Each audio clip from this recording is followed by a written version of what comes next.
We're off. Hey guys, how you doing? You alright? Nice to speak to you. Hope you're well, all of you.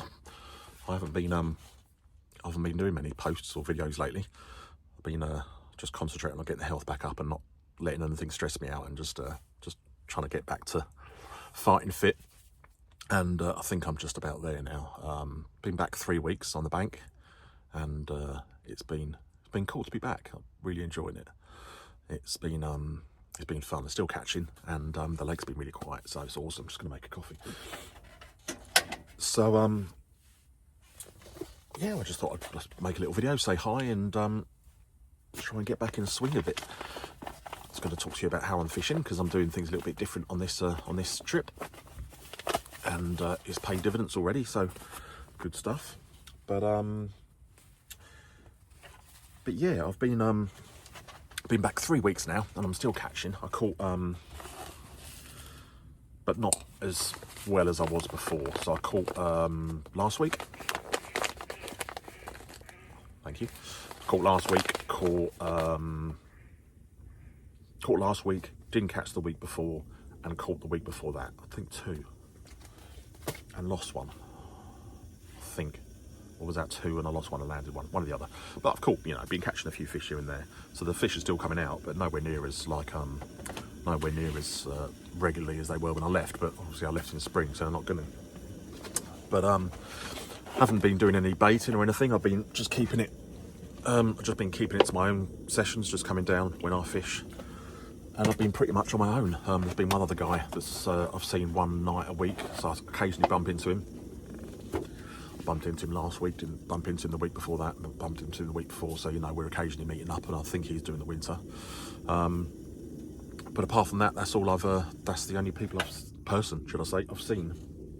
So there might be guys fishing at the winter, there might be guys fishing at the weekend, sorry. But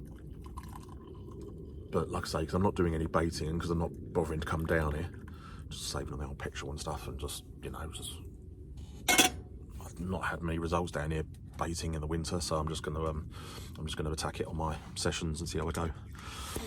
But because I'm not seeing it at the weekends, I'm not sure who's down here. So as far as I know, I'm on my own pretty much. But like I say, there could be guys down here at the weekend that I don't know about.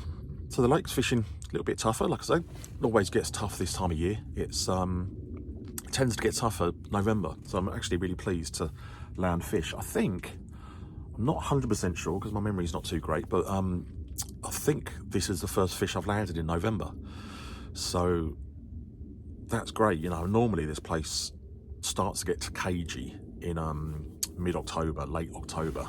And then by the time November's here, it's pretty cagey, getting a bit tricky. Obviously the anglers aren't as regular, so probably the lake gets a little bit less, pressured, and I don't know whether that's the fish's sign to switch off or what, but this place definitely doesn't, it's not got winter form, put it that way. It's not got like regular winter form. Fish will still come out every now and then, and I hear stories about fish coming out every now and then. I've never seen them, but I hear stories. So, I still got a chance, and I'm going to fish through this, I'm going to fish on this lake through the whole of the winter. So I was planning on knocking it on the head this year, but I decided to stick around. Basically, just because I didn't get as much chance to fish it this year as I wanted to. I had some goals I wanted to reach this year, and I had some goals this year. I wanted to catch some more fish off the surface. I've only had a couple off the surface here. I wanted to catch some on zigs. I wanted to do some zig fishing to try and build my skills up on zig fishing. I wanted to do some surface fishing. I wanted to try and catch a big one on the fly. Doing some surface fishing. I never got a chance to do that. And I wanted to try and get a real lump bite, an amount of fish in the year. I started off with a cracking spring, over 20 fish in the spring, and I wanted to see if I could get 40 fish or something in a year, but that hasn't been the case. I think I'll end up on about 30, I think, if I don't catch any more, but still a nice amount of fish to catch in a year off this place, but I wanted to end on a real cracker. So if I'd have fished through this summer, I think I might have had a chance of hitting that 40 mark, but never got a chance to do it. So like I say, might have a whacking great winter and land 10 fish in the winter and end up on 40 fish, which would be fantastic, but I don't think that's going to happen if I'm realistic. I'm going to fish this winter like I do every winter and just fish for a bite. It's going to be one bite the whole of winter. If I get a bite it'll be a successful winter. If I don't, I'll have enjoyed it anyway. But if I get one bite from now, might got a chance of getting a bite, you know, because like I say, I've had one this session. So basically from the 1st of December until, or from the 1st of December or the first frost, whichever comes sooner, up until the end of February, you know, beginning of March. If I get one bite in between that time, I'll be happy. So I'm sorry, my eyes are wandering. I've got the water in front of me and I have to look. But yeah, but I'm hopeful this winter. I think I've got the biggest chance I've ever had this year of getting some regular action on here, because he's put a few in. He put some in last year, he put some in the beginning of this year, and then he put some in a couple of weeks ago. So the lake has been getting some more stockings. I still don't know how many fish are in here, but I would guess it's probably nearer 50 now. So, you know, still not overstocked, but it's got, I would guess, 50 fish that we know about. And then I would guess there's some more fish in there that we don't. I've seen fish and I've caught fish this year that around the £20 mark that no one's ever stocked. So there's definitely some homegrowns in it. So yeah, I think I've got the biggest chance I've ever had this year of getting some winter captures, and as long as they don't, you know, hide away under the margins and shut up shop. But we'll see. Hopefully them smaller fish will keep the place moving. And I don't care what size it is. If I get a bite during that time, I'll just be fishing for a bite. If it's a 20-pounder, I'll be more than happy with that. So I think what's happened with this place is it's suffered from cormorants. So what the problem is there is had a knock-on effect of all the other species. So there's been 2 or 3 cormorants regularly visiting this place. Them cormorants have eaten the perch, because I don't see many big perch here anymore. I don't see any big perch here anymore, let alone any. So those cormorants have probably eaten the perch. Those perch aren't around to control the small fry. And then, you know, them small fry have started making their way through in size now. So, yeah, it really needs a good stocking of perch back in it, I think, to control the small fry. But, you know, there's no point in doing that while there's cormorants on here. So I can understand why it's gone the way it has.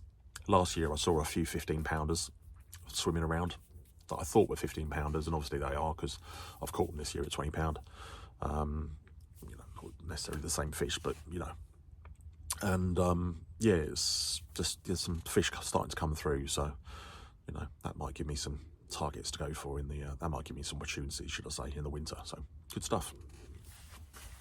Anyway, so yeah, things are changing at the moment down here. So I don't know how you guys are attacking it, but I thought I'd just talk through how I am. So obviously the biggest thing you're going to come up against, should I say, in this time of year is leaves. Probably that's the biggest problem.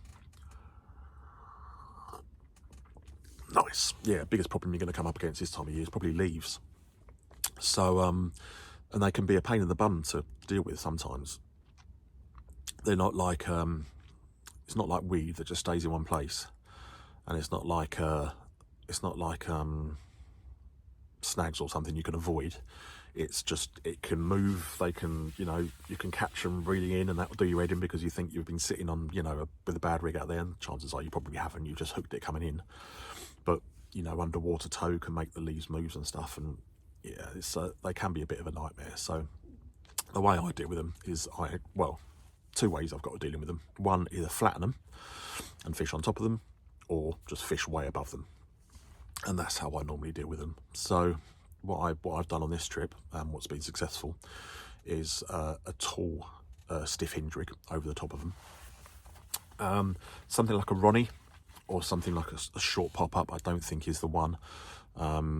Definitely not in this place when there's so many leaves. I mean, I can see right now there's hundreds of thousands all over the lake. There's leaves everywhere you look. So I don't think a short pop-up is the one when you're dealing with that sort of leaf litter. Just the occasional leaf, maybe, but when you're dealing with really heavy leaf litter, I don't think a short pop-up's the one. I think you've just got to get way above it. Problem being is that the leaves don't settle just on the bottom of the water and just, you know, lie flat, and it's like fishing on top of silkweed or something, which you can do with a Ronnie quite successfully. Leaves aren't like that. They'll float mid-water, they'll float, you know, just a little bit off the bottom. They'll float on their side, they'll float flat, they'll move around with the toe of the water, and I just don't think a Ronnie rig's enough to deal with that. I think you've got to get way above them, and I think the easiest way to do that is with either a stiff hinge rig or just fish off the lead. So that's what I've been doing this session. I've fished two rods fishing stiff inch rig, and off a helicopter, so the same as I usually fish a helicopter, but just instead of a Ronnie on it, I've stuck a stiff inch rig on two of my rods, and then one of the rods I'm off the lead by about, I didn't measure it, but it was about that much. So what's that? About a foot. So I'm fishing about a foot off the deck, straight off the lead. You know, a foot zig rig if you want to say that. So yeah, and yeah, I think that's the way I'm going to combat this winter, because this place has always had problems with leaves, and I've read a paper once, I think it was a German paper or you know, maybe it was somewhere, Germany, Austria, somewhere like that. I read a paper that done a study on leaves decaying in water, and it was I know it's like a random study to read, but I found it on Google once when I was looking for how fast leaves decay.